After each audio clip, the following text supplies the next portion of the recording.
ನೋಡಿ ಸರ್, ದುಡ್ಡು ಮಾಡೋದು ಬಹಳ ಬಹಳ ಸುಲಭ. ಹೆಸರು ಮಾಡೋದು ಬಹಳ ಬಹಳ ಸುಲಭ. ಯಾವುದೋ ಒಂದು ರೀತಿಲಿ ನುಸುಳ್ಕೊಂಡು ಹೋಗಿ ಗುಳ್ಳೆ ನರಿತರ ನಾವು ಹೆಸರು ಮಾಡ್ಬಿಡ್ಬೋದು, ದುಡ್ಡು ಮಾಡ್ಬಿಡ್ಬೋದು.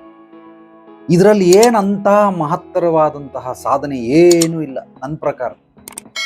ಆದರೆ ಮಾಡಿರೋ ದುಡ್ಡನ್ನ ಉಳಿಸ್ಕೊಳ್ಳೋದು, ಗಳಿಸಿರೋ ಉಳಿಸ್ಕೊಳ್ಳೋದು ಇದೆಯಲ್ಲ, ಇದು ದೊಡ್ಡ ಸಿದ್ಧಿ.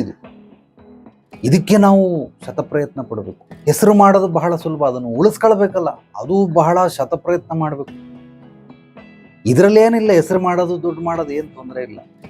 ಯಾರ್ಯಾರು ಸುಪ್ರಸಿದ್ಧಿ ಪ್ರಖ್ಯಾತಿಯನ್ನು ಪಡೆದಿದ್ದಾರೆ, ಸೆಲೆಬ್ರಿಟಿಗಳು ಅಂತಿದ್ದಾರೆ, ಯಾರ್ಯಾರು ದೊಡ್ಡ ದೊಡ್ಡ ಶ್ರೀಮಂತರಿದ್ದಾರೆ, ಅವರು ಗಳಿಸಿರುವಂತಹ ದುಡ್ಡನ್ನು ಉಳಿಸ್ಕೊಳ್ಳೋದಕ್ಕೆ, ಗಳಿಸಿರುವ ಹೆಸರನ್ನು ಉಳಿಸ್ಕೊಳ್ಳೋದಕ್ಕೆ ಅವರ ಸಂಪಾದನೆಯಲ್ಲಿ ಸುಮಾರು 1/3 ಅಂದರೆ 1 ಕೋಟಿಲಿ 33 ಲಕ್ಷ ರೂಪಾಯಿ ಖರ್ಚು ಮಾಡ್ತಾರೆ.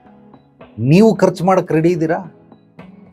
ನಾನು ಗ್ಯಾರಂಟಿ ಕೊಡ್ತೀನಿ, ನೀವು ಖರ್ಚು ಮಾಡಲ್ಲ. ಯಾಕೆಂದರೆ ಕಂಜೂಸ್ಗಳು, ಈ ಬಡವರು, ಮಧ್ಯಮ ವರ್ಗದವರು, ಮೇಲ್ಮಧ್ಯಮ ವರ್ಗದವರು, ಶ್ರೀಮಂತರು, ಆಗರ್ಭ ಶ್ರೀಮಂತರು, ಈ ಶ್ರೀಮಂತರು, ಆಗರ್ಭ ಶ್ರೀಮಂತರು ಸಾಕಷ್ಟು ಜನ ಖರ್ಚು ಮಾಡೋದಕ್ಕೆ ರೆಡಿ ಅಲ್ಲ. ಮಾಡಲೇಬೇಕು, ಅವರು ಬೇರೆ ದಾರಿ ಇಲ್ಲ. ಆದರೆ ನೀವು ಮಾಡೋದಿಲ್ಲ. ಅಯ್ಯೋ 33%, ನನ್ನ ಕೈಲಾಗಲ್ಲಪ್ಪ, ಭಾಳ ಕಷ್ಟ, ಅಷ್ಟೇ ಕೊಟ್ಬಿಟ್ರೆ ನಾವು ಹೆಂಗೆ ಬದುಕೋದು? ಅದಕ್ಕೋಸ್ಕರ ನೀವು ಬೆಳೀತಾ ಇಲ್ಲ. ನಿಜವಾಗ್ಲೂ ಕೊಟ್ಟು ನೋಡಿ. ಮುಂದೆ ಗುರಿ, ಹಿಂದೆ ಗುರು ಇರಬೇಕಂತೆ. ಹಿಂದೆ ಗುರು ಸುಮ್ಮನೆ ಎಲ್ಲ ಕೆಲಸಗಳನ್ನು ಬಿಟ್ಬಿಟ್ಟು ನಿಮ್ಮ ಹಿಂದೆ ಕೃಷ್ಣ ಅರ್ಜುನನಿಗೆ ಸಾರಥಿ ಆದಂಗೆ ಯಾರೂ ಬರೋದಿಲ್ಲ. ಮುಂದೆ ಗುರಿ, ಹಿಂದೆ ಗುರು ಅನ್ನೋದ್ರ ಅರ್ಥ ಏನು ಅಂತಂದರೆ ಸಾಕಷ್ಟು ಜನಕ್ಕೆ ಗೊತ್ತೇ ಇಲ್ಲ ಅದರ ಅರ್ಥ. ಓ, ಗುರುಗಳವರೇ ನನಗೆ ಸಿಕ್ಬಿಡ್ತಾರೆ. ಅಲ್ಲ, ನೀನು ಅರ್ಜುನ, ಅವನು ಸಾರಥಿ. ಇದನ್ನು ಮುಂದೆ ಗುರಿ, ಹಿಂದೆ ಗುರು ಅಂತ. ಯಾವಾಗ ಇದು ನಿಮಗೆ ಅರ್ಥ ಆಗೋದಿಲ್ಲ, ಯಾವಾಗಲೂ ಅಮಾವಾಸ್ಯೆಗೆ ಒಂದ್ಸಲ, ಹುಣ್ಣಿಮೆಗೆ ಒಂದ್ಸಲ, ವರ್ಷಕ್ಕೆ 1 ಸಲ 2 ಸಲ ಬಂದು ಹೋಗೋದು, ಇದು ದೇವ್ರ ದರ್ಶನ ಮಾಡೋಕ್ಕೆ ಹೋಗ್ತೀವಿ. ಆ ರೀತಿ ದರ್ಶನ ಅಷ್ಟೇ. ನಿಜವಾಗ್ಲೂ ನಿಮಗೆ ಮಾರ್ಗದರ್ಶನ ಬೇಕು ಅಂದರೆ ಖಂಡಿತವಾಗ್ಲೂ ನೀವು ರೆಡಿ ಇರಬೇಕು. ಆದ್ದರಿಂದ ರೆಡಿ ಇದ್ದರೆ ಮಾತ್ರ ಬರಬೇಕೆ ಹೊರತು, ಇಲ್ಲಾಂದರೆ ಖಂಡಿತವಾಗ್ಲೂ ಬರೋ ಅವಶ್ಯಕತೆ ಇಲ್ಲ. ಸೊ ದುಡ್ಡು ಖರ್ಚು ಮಾಡದೇನೆ ಇಲ್ಲಿ ಏನೂ ಸಿಗಲ್ಲ. ಯಾವುದೂ ಇಲ್ಲಿ ಫ್ರೀ ಇಲ್ಲವೇ ಇಲ್ಲ. ಹುಟ್ಟು ಸಾವು ನನ್ನ ಪ್ರಕಾರ ಇದು 2 ಮಾತ್ರನೇ ಉಚಿತ.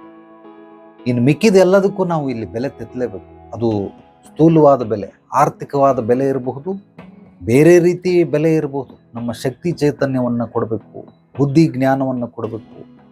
ಒಂದು ಲೇವಾದೇವಿ ಅಂತಾರೆ, ಏನೋ ಕೊಡೋದು ತಗೊಳ್ಳೋದು, ಏನೋ ಒಂದು ಕೊಡಲೇಬೇಕು ನೀವು. ಆ ಕೊಡೋದು ಅಂಥದ್ದು ಏನಿದಿಲ್ಲ, ಇದನ್ನೇ ಬೆಲೆ ಕಟ್ಟೋದು ಅಂತ ಕರೀತಾರೆ. ಆದ್ದರಿಂದ ಆ ರೀತಿ ಮಾಡೋದಕ್ಕೆ ಸಾಧ್ಯವಿಲ್ಲ. ನಿಮಗೆ ನಿಜವಾಗ್ಲೂ ಆನೆಸ್ಟಾಗಿ ಆ ಗಳಿಸಿರೋ ಹಣವನ್ನು, ಗಳಿಸಿರೋ ಹೆಸರನ್ನು ಉಳಿಸ್ಕೊಳ್ಬೇಕಾದ್ರೆ ನಾನು ನಿಮಗೆ ನಿರಂತರವಾದ ಮಾರ್ಗದರ್ಶನ, ಕೆಲವೊಂದು ವಿದ್ಯೆಗಳು, ಸೂಕ್ಷ್ಮ ವಿದ್ಯೆಗಳ ಮೂಲಕ ನಿಮಗೆ ಸಂರಕ್ಷಣೆ ಮಾಡೋದನ್ನು ಅಷ್ಟು ಸುಲಭವಾದ ಕೆಲಸ ಅಲ್ಲ. ನೀವು ಕೊಡಕ್ಕೆ ರೆಡಿ ಇಲ್ಲ ಅಂತಂದರೆ ಖಂಡಿತವಾಗಿ ನಾನು ಮಾಡೋಕ್ಕೆ, ಹಂಗಂತೇಳಿ ನಾನೇನು 33% ಕೊಡಿ ಅಂತ ಕೇಳೋದು. ಸೊ ಒಂದು 10% ಅಷ್ಟು ಮಿನಿಮಮ್ ಕೊಟ್ಟಾಗ ಖಂಡಿತವಾಗ್ಲೂ ನಿಮ್ಮ ಜೀವನದ ಆ ಒಂದು ಗಾಡಿಯನ್ನು, ಬಂಡಿಯನ್ನು ಸಾಗೋದಕ್ಕೆ ಏನೇನು ಬೇಕು, ಇನ್ನೂ ಲಾಭ ಗಳಿಸೋದಕ್ಕೆ, ಇನ್ನೂ ಅಭಿವೃದ್ಧಿ ಸಮೃದ್ಧಿ ಹೊಂದೋದಕ್ಕೆ ಖಂಡಿತವಾಗ್ಲೂ ಮಾರ್ಗದರ್ಶನವನ್ನು ನೀಡೇ.